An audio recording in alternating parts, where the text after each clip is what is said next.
This month I married the love of my life, Zach. As newlyweds, you'd expect us to be basking in the joy of our honeymoon, planning our future, or just enjoying the bliss of starting this new chapter together. Instead, I find myself turning to Reddit today, desperate for clarity and advice because my father is making my life unbearable. I can't help but wonder, am I the one at fault here? Let me give you some context. The issue traces back to my decision to invite my dad to walk me down the aisle at my wedding. On the surface, this might sound like a sweet, typical gesture. However, it's important to note that my dad and I have never been close, mainly because of his attitude towards me. You see, my mom died while giving birth to me. At the time, my dad wasn't even there. He was away on a work trip when my mom went into labor unexpectedly. There were complications, she suffered severe blood loss, and despite the doctor's efforts, they couldn't save her. By the time my dad returned, he was met with the devastating news that his wife was gone. All he had left was me, a newborn he'd never met, and who, in his eyes, was responsible for his wife's death. This set the tone for everything that followed. Now, I understand on some level that losing my mom the way he did must have been devastating for him. But over the years, it became clear that his grief had turned into resentment towards me. That resentment wasn't subtle, it was loud and evident in how he treated me. I've often felt like I was carrying the weight of guilt for something I had no control over, simply because I was the baby who survived when my mom didn't. My older sister, Mary, who's 4 years older than me, once told me that during my early years, Dad wouldn't even look at me. She said he would tell everyone who would listen that I reminded him too much of Mom, and he didn't like that. Apparently, he hired a full-time nanny, and I was left pretty much the whole day with her. As a result, I spent my childhood feeling neglected and unwanted. This rejection was something I grew up feeling deeply, even if it was never directly spelled out to me. While other kids had a loving dad to rely on, mine treated me like I barely existed. On the other hand, Mary was always Dad's favorite. That's not just my perspective. It's a fact that both Mary and I have acknowledged over the years. My dad didn't even try to hide it. He lavished her with attention and care in ways I could only dream of. She was the golden child, the one who could do no wrong, while I was just there. I remember after I turned 10 or 11, I was assigned the role of the family helper.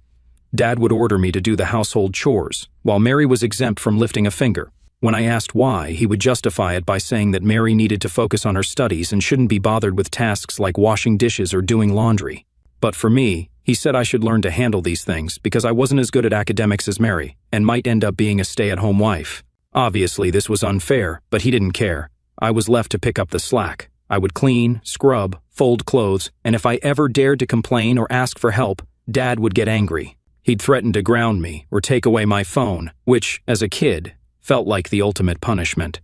If I wanted something, a new outfit, a book, anything, I was told it was unnecessary or a waste of money. Meanwhile, Mary seemed to get everything she wanted without so much as a second thought. If I was stranded somewhere and called him to pick me up, he would flat out refuse and tell me to figure it out on my own, even if that meant walking home alone. But if Mary needed a ride, whether it was 5 minutes away or an hour, Dad would drop everything to be there for her.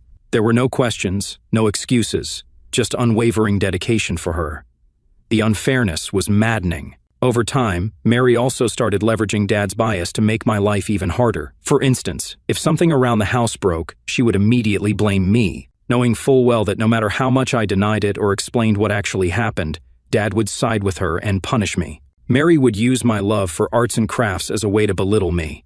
I've always been a creative person, finding joy in making things with my hands, but Mary would use this passion against me, mocking me to Dad, saying how girly and childish I was, and how arts and crafts were just for losers. He would do nothing to defend me, and would instead mock me alongside her. It hurt deeply because it was something that made me happy, and yet it became another reason for my family to treat me like I didn't measure up. On occasions, whenever I disagreed with Dad or stood up for myself, Mary would swoop in to defend him, painting me as a disrespectful and difficult child. Once, during an argument, she even went as far as saying that Mom would have been ashamed to have given birth to someone like me. She added that she wished I had died instead of Mom, as I was making her and Dad's life miserable. That statement shattered me. Can you imagine what happens when you hear such things from your own sibling and father almost every other day? You learn to live in guilt and start keeping things to yourself. Because of all this, I learned to be extremely cautious around both Mary and Dad. I felt like I was walking on eggshells all the time, constantly on guard to avoid doing or saying anything that might trigger their criticism or punishment. I was tired of getting blamed for Mom's death.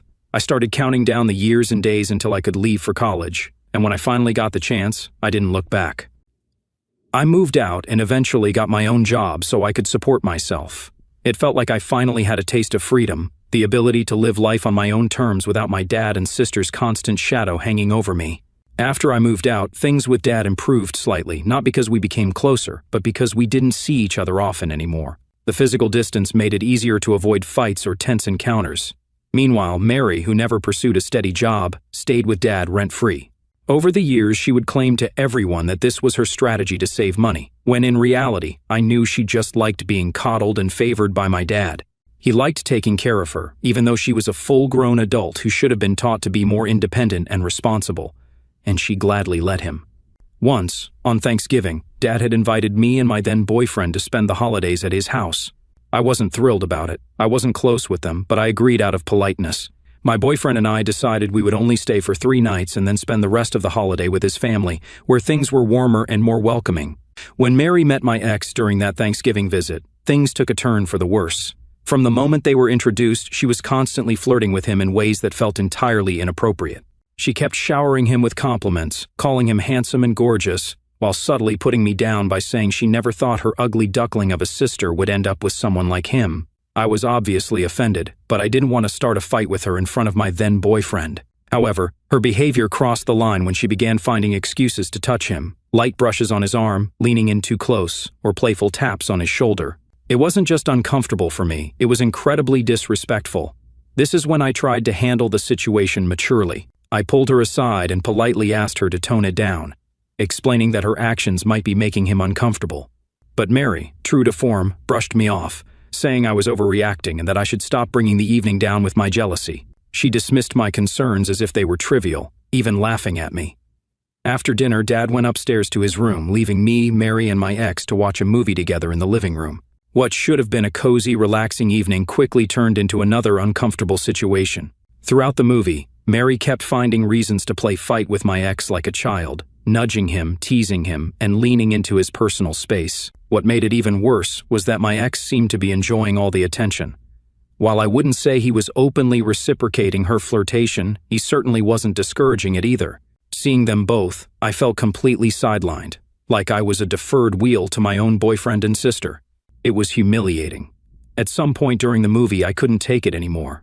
I was tired emotionally and physically, and the weight of feeling disrespected in my own family's home was too much. I excused myself and went upstairs to get some sleep, leaving them alone to finish the movie. I thought my boyfriend would eventually join me in my room, but he never did. The next morning, I woke up early, and the house was eerily quiet. Something felt off immediately, especially since I noticed that my then-boyfriend hadn't slept beside me at all throughout the night. Concerned and a little suspicious, I decided to go downstairs to check on him, thinking maybe he'd fallen asleep on the couch while watching the movie, but he wasn't there. A pit began to form in my stomach as I thought about where else he could be. Against my better judgment, I walked towards Mary's room, my heart pounding. I opened the door, and there they were, my worst fear playing out before my eyes. My ex and my sister were sleeping in bed together, half naked. On the floor beside them were 2 empty wine bottles and glasses. The sight made me feel sick to my core. My head spun with disbelief and anger as I realized that he had slept with my sister, of all the people he could have cheated on me with. It was Mary, my sister, the one person who had already made my life miserable for as long as I could remember. I couldn't hold back my rage. I screamed, startling them awake. They both looked startled and panicked as I began angrily throwing pillows at them. My ex started stammering apologies, claiming over and over that it was a mistake and blaming the alcohol. He said they'd both been too drunk to know what they were doing, as if that was supposed to excuse their actions. His words only made me angrier. Drunkenness doesn't erase betrayal. What hurt even more was Mary's reaction. She never apologized. She didn't even seem embarrassed or regretful. Instead, she had the audacity to tell me to get out of her room so that she could get dressed. She yelled at me for invading her privacy, as if I was the one in the wrong for catching them in the act. Her complete lack of remorse, her arrogance, and her attempt to turn the situation around on me left me speechless. When I told my dad what had happened, I expected at the very least that he would share in my outrage or offer some kind of support. Initially, he seemed just as shocked and appalled as I was. For a brief moment, I thought he might actually stand by me. But then his tone shifted, and he told me in no uncertain terms that while he didn't support Mary's actions, he wasn't going to interfere because Mary and my ex were both adults, so they were allowed to do whatever it was that they wanted. He acted as if my sister sleeping with my then-boyfriend was a mistake that could simply be swept under the rug rather than a monumental betrayal. What made it worse was how Dad tried to turn the blame back onto me. According to him, I should have been more careful about the kind of man I brought into the family. He said my ex had a loose character, so it was basically my fault for bringing him around Mary. It was as if he believed I should have somehow predicted my ex's betrayal, or, worse, that I had knowingly set myself up for this heartbreak. His comments made me feel like I was losing my grip on reality. My sister was not an innocent bystander in this situation. She actively pursued my ex, knowing full well how much it would hurt me. Yet, my dad completely downplayed her role, almost absolving her of anything while piling the blame entirely on me. It was like he refused to hold Mary accountable for anything she did, no matter how blatantly cruel or selfish it was. Ultimately, I knew what I had to do. I broke up with my ex immediately. There was no coming back from what he had done, and I couldn't stay with someone who would betray me so deeply, especially with my own sister. As for Mary, I cut all ties with her after this. She never apologized or showed even a shred of remorse. Instead, she took the situation and turned it into something to brag about. She went around telling our cousins about how she stole my man in one night, and even boasted that he had apparently told her she was better in bed than me. It was vile and humiliating, and she said it all with pride, as if hurting me was some kind of twisted victory for her. My relationship with my dad also fractured. His refusal to hold Mary accountable and his decision to side with her even indirectly was the final straw. I went into no contact with him. Dad would sometimes try to reach out to me to smooth things over, but I would refuse any communication. However, things then changed out of nowhere. Earlier this year, my dad had a major health scare. It was serious, and while the doctors were able to save him, the experience left him weak and in need of care. Despite all the pain and resentment I harbored, I was the one who stepped up to help him, not out of obligation, but because I knew I had the means and the heart to do it. I had already lost my mom, and despite everything, I didn't want to lose my dad too. I took on a lot of the responsibilities for his recovery. I paid for medical bills that his insurance didn't cover and hired a caretaker to ensure he was comfortable and recovering well at home. It wasn't easy, but I did it because it felt like the right thing to do. My sister, on the other hand, did little to nothing to help. Her salary isn't enough to pay for anything substantial, and she didn't seem particularly inclined to contribute either. She just let me handle all of Dad's responsibilities. I guess during this time, Dad's eyes finally opened to the truth. He realized how much I was taking care of him, while Mary wasn't lifting a finger. Unexpectedly, he apologized to me. He acknowledged how he had treated me growing up, how he had failed to be there for me, and how he had let Mary's actions slide when they hurt me the most. For the first time in my life, I felt like Dad truly saw the pain he had caused me. It was a healing moment, and while it didn't erase everything, it opened the door for us to start rebuilding our relationship. We began talking more, and for the first time in a long time, I felt like there was hope for us. So, when I started planning my wedding, inviting my dad felt like the right thing to do. Our relationship seemed to be slowly improving, and despite everything, I wanted him to be there for such an important moment in my life. However, inviting Mary was out of the question. She had never apologized or shown me that she felt remorse for what she had done to me. She and I had no relationship, and I wanted to keep it that way. But my dad, perhaps emboldened by our renewed connection, began to push for me to invite her. He insisted that Mary had changed and deserved a second chance. I asked him point blank if she had really changed, then why hadn't she reached out to me even once to apologize? If she was remorseful, surely an apology wouldn't be too much to ask. But instead of understanding my perspective, Dad doubled down, saying I should let bygones be bygones and not pester Mary for an apology. He argued that it had been years since the incident with my ex, and that my wedding was the perfect opportunity for a fresh start for all of us. I couldn't believe he was asking this of me after everything I'd been through, after everything Mary had done.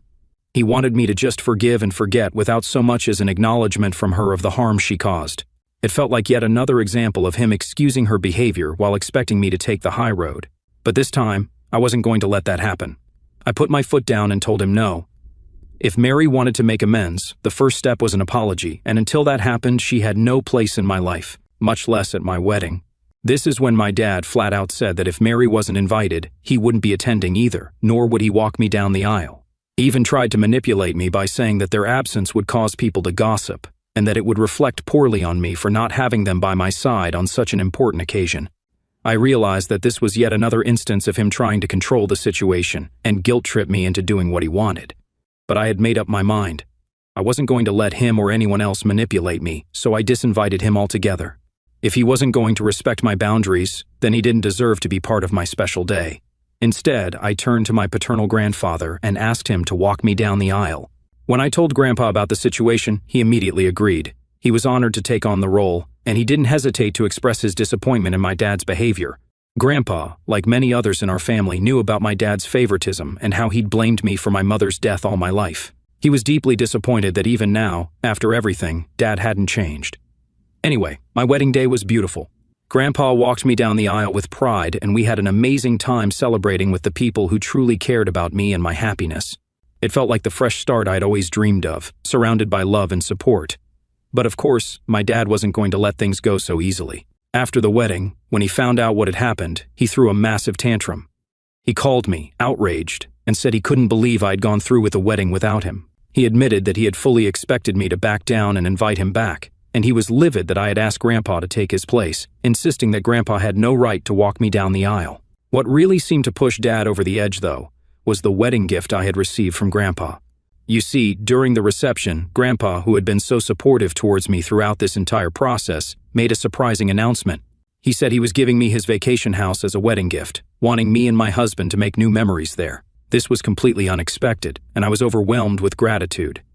Grandpa told me that he believed out of Mary and me, it was me who truly appreciated the value of family and the memories that came with the house. He said he knew I would cherish it and take care of it just as he had. His gesture meant everything to me, but it has infuriated my dad.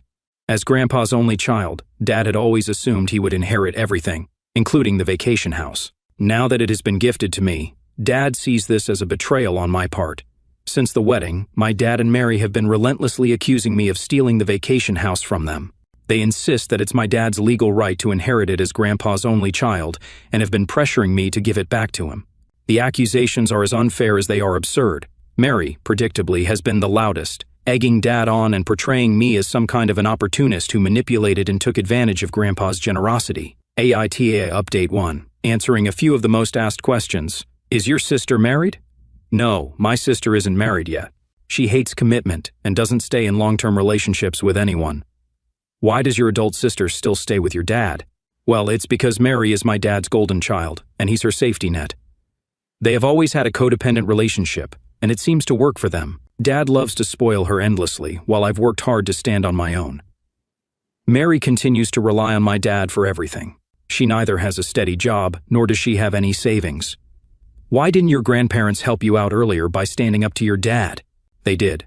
My grandparents have always been a part of my life, and have tried to help me as much as they could. They did try to talk to my dad several times, but my dad never changed. At the end of the day, it wasn't their responsibility to raise me, it was my dad's. He should have stepped up, taking accountability and being the parent I needed. I understand that he was grieving, and that losing my mom was devastating for him.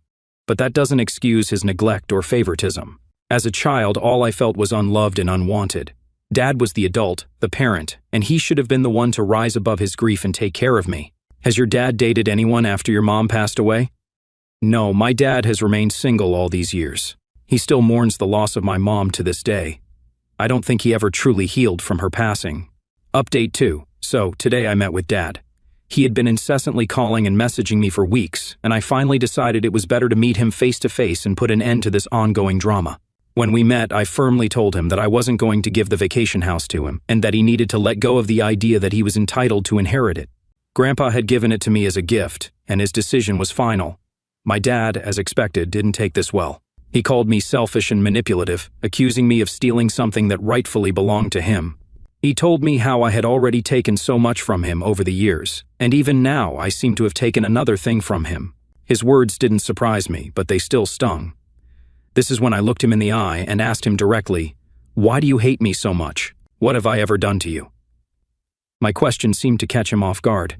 I could see Dad falter for a moment, but I pressed on. I told him that I've always known he blamed me for my mother's death, but was that the only reason for his hatred? I reminded him that I was just a baby when Mom died, so what did he expect me to do to save her? I was innocent, and if anyone should feel guilty, it was him for not being there when she needed him the most. He should have been there for my mom rather than being away on a work trip. I told Dad that it wasn't fair for him to continuously project his guilt and grief onto me. It wasn't my fault, and it never had been, yet he had spent my entire life punishing me for something that was beyond my control. I could feel the weight of my words hanging in the air. At first, my dad tried to avoid answering me directly, but I pressed on. And I told him that this was his chance to finally say whatever was on his mind once and for all. Just let it all out. This is when my dad finally admitted the truth. He told me that he never wanted a second child and that when Mom got pregnant with me, he was against it. He explained how, despite the doctor's warnings about the risks, Mom had insisted on having me, and Dad had urged her to abort. Ultimately, it was her decision, and he couldn't do anything about it. So, when she died giving birth to me, he blamed me for taking her away from him. He told me that for years he wished I had never been born, and that as I grew older and started to look more like her, it only made him miss Mom even more. My heart broke as he spoke. Dad told me that only after I took care of him this year following his health scare did he realize that I was also more like Mom in other ways, especially in how caring and giving I am, just like she was. This is when he finally started to feel this overwhelming sense of guilt, and that is when he apologized to me. He told me he genuinely regretted the way he treated me, but he just couldn't help himself, since my sister was easier than me. He admitted that Mary never reminded him of Mom. She was more like him, and never made him confront his own pain. Then my dad told me how he had hoped my wedding could fix everything. He hoped to show up as a united family at my wedding, but when I didn't invite Mary and disinvited him, I had apparently ruined everything. He said that me asking Grandpa to walk me down the aisle was the biggest betrayal I could have done to him, and that I robbed him of the experience as a father. I couldn't believe what I was hearing. After everything he had put me through, he still had the audacity to point fingers at me. It was as if I was the one who had wronged him when all I had ever done was try to heal a relationship that was always one-sided. I scoffed at his words, feeling both angry and numb. I told him that clearly, I was never going to be good enough for him. Clearly, I was always going to be the scapegoat of the family no matter what. At this point, I was just done trying to fix things with him. He didn't deserve my effort or my care anymore. I told him that if he ever found himself in the hospital again, he shouldn't expect me to pay his medical bills or help him out anymore. Instead, he should rely on his precious daughter Mary, who can't even take care of her own finances every month. I also reminded Dad that Grandpa had given me the vacation house all on his own. I told him if he had a problem with that, he could take it up with Grandpa because I was done trying to explain myself or justify my actions. Dad tried to argue further, but I quickly left, as I was done listening to him. Since then, Dad has been calling me several times, but I haven't bothered even picking up. At this point, I'm just done with his toxic presence and want to concentrate on my marriage. Throughout all this, my husband Zach has been an amazing support. He understands my family's issues and supports me. Update 3, it's been almost a month since my last update. Even after our conversation, my dad didn't give up trying to guilt trip me. He kept sending me text after text filled with apologies, trying to make me change my mind about everything. He apologized for the way he treated me and for the things he said, hoping I might soften and reconsider my decision to cut him off. He told me that he would really need me by his side whenever he was sick in the future, since I was the only one he could trust enough to take care of him. But no matter how many times I read his messages, they didn't change anything. His words felt empty, too little, too late. His apologies were just another attempt to regain control, and I wasn't buying it anymore. Meanwhile, Mary sent me a long, angry message blaming me for everything. She told me how it was unfair of me to threaten to cut off Dad, and that he had already suffered a lot because of me. She also told me that because of me, she had to grow up without a mother. According to her, I am a curse in everyone's life, and it's my fault that our family is broken. She even went as far as to claim that I had stolen the vacation house from Dad and that I would get my karma. I didn't waste my time replying to her and just blocked her. She can cry and scream all she wants, but the vacation house is mine, and there's nothing she can do about it.